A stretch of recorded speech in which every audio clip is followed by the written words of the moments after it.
Halo teman-teman, perkenalkan nama saya Monika Kaputri dari Universitas Islam Negeri Mahmud Yunus, Batu Sangkar.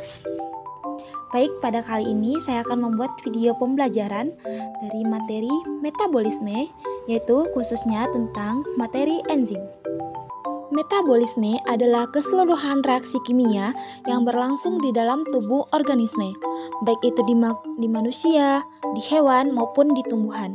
Nah, pada dasarnya metabolisme ini adalah reaksi kimia yang terjadi di dalam tubuh, baik itu penguraian maupun penyusunan senyawa, baik yang dari sederhana ke yang kompleks atau yang kompleks ke sederhana. Perhatikan diagram di bawah ini, di mana metabolisme itu memerlukan yang namanya enzim. Nah, proses metabolisme itu ada dua, katabolis dan anabolis. Nah, untuk proses katabolis dan anabolis itu memerlukan yang namanya enzim. Enzim tersendiri tersusun dari apoenzim dan kofaktor.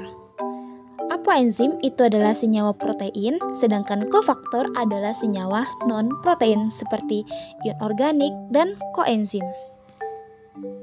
Gambar yang ada di dalam video ini adalah struktur enzim, di mana itu secara keseluruhan disebut dengan haloenzim, di mana terdapat apoenzim, koenzim, dan kofaktor. Dengan adanya tiga komponen tersebut, maka itu disebut dengan haloenzim atau enzim kompleks. Nah, enzim memiliki sisi aktif, yaitu bagian atau tempat pada enzim yang berfungsi sebagai tempat menempelnya substrat. Nah, substrat menempel pada sisi aktif enzim dan akan menghasilkan produk baru. Nah, kerja enzim ini sangat spesifik karena sisi aktif dari enzim sangat selektif terhadap bentuk kimia dari substrat yang akan dikatalis. Ikatan yang terbentuk antara enzim dengan substrat bersifat lemah sehingga reaksinya dapat berlangsung bolak-balik atau reversibel. Adapun sifat-sifat enzim, yang pertama, enzim hanya mengubah kecepatan reaksi, tidak mengubah produk akhir reaksi. Maksudnya, enzim itu dapat bereaksi tetapi tidak ikut bereaksi. Yang kedua, enzim bekerja spesifik, hanya mempengaruhi substrat tertentu saja.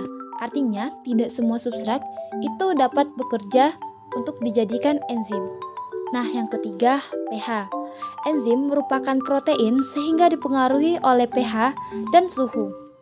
Nah, untuk suhu optimal enzim itu 38-40 derajat Celcius. Jika di bawah 38, maka enzim akan inaktif, sedangkan kalau lebih dari 40, enzim akan mengalami denaturasi. Yang keempat, enzim bekerja secara bolak-balik atau reversibel. Masuknya bolak-balik, enzim tersebut bisa menjadi substrat, bisa menjadi produk, bisa menjadi komponen lainnya. Sehingga dia itu seperti zat A yang dicampur dengan zat B, dia bisa menjadi zat C. Begitu juga sebaliknya. Nah, sifat yang kelima, enzim diperlukan dalam jumlah yang sedikit. Kemudian dia berupa koloid dan dapat bereaksi dengan substrat asam maupun basa. Dan yang terakhir, yaitu yang kedelapan, dapat digunakan secara berulang kali. Nah, selanjutnya adalah teori cara kerja enzim. Itu ada dua, yaitu teori kunci dan gembok. Yang kedua yaitu teori ketetapan induksi. Kita bahas satu persatu ya. Teori kunci dan gembok, di mana enzim itu ada sisi aktif, kemudian ada substrat. Nah, gembok bertindak sebagai enzim, kemudian kunci itu bertindak sebagai substrat. Artinya, bentuk enzim itu sisi aktif harus sama dengan bentuk substrat yang dimasukkan. Hubungan enzim dan substrat tersebut membentuk ikatan yang lemah, sehingga baru akan terbentuk produk baru. Jika enzim dengan substratnya itu tidak sesuai, maka tidak akan terbentuk produk baru. Seperti kita menggunakan gembok dengan kunci, itu gembok tersebut bisa dibuka jika kuncinya sesuai. Begitu juga dengan enzim. Nah, teori yang kedua adalah teori ketetapan induksi, di mana sisi aktif enzim dapat berubah bentuk sesuai dengan substratnya, yaitu fleksibel. Jika bentuk enzimnya O, sisi aktifnya, maka substratnya juga akan menyesuaikan bentuknya O.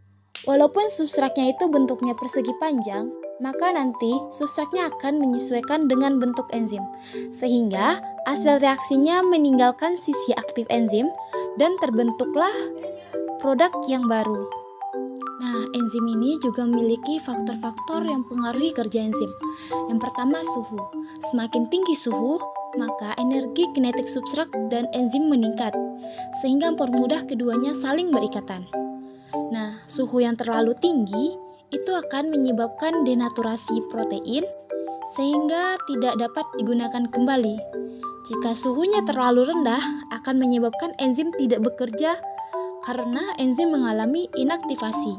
Nah, yang kedua, pH dapat mempengaruhi struktur protein pada sisi aktif sehingga substrat untuk berikatan. Kemudian, konsentrasi enzim. Konsentrasi enzim itu juga berpengaruh terhadap kofaktor dan hubungan lainnya. Konsentrasi enzim yang lebih besar dari substrat akan mempercepat laju reaksi. Konsentrasi substrat yang lebih besar daripada enzim akan menimbulkan konsentrasi substrat jenuh. Laju reaksinya maksimum, yang menyebabkan ada substrat yang tidak dikatalisis. Nah, zat-zat pengikat aktivator dan zat-zat penghambat inhibitor itu juga pengaruh pada proses kerja enzim.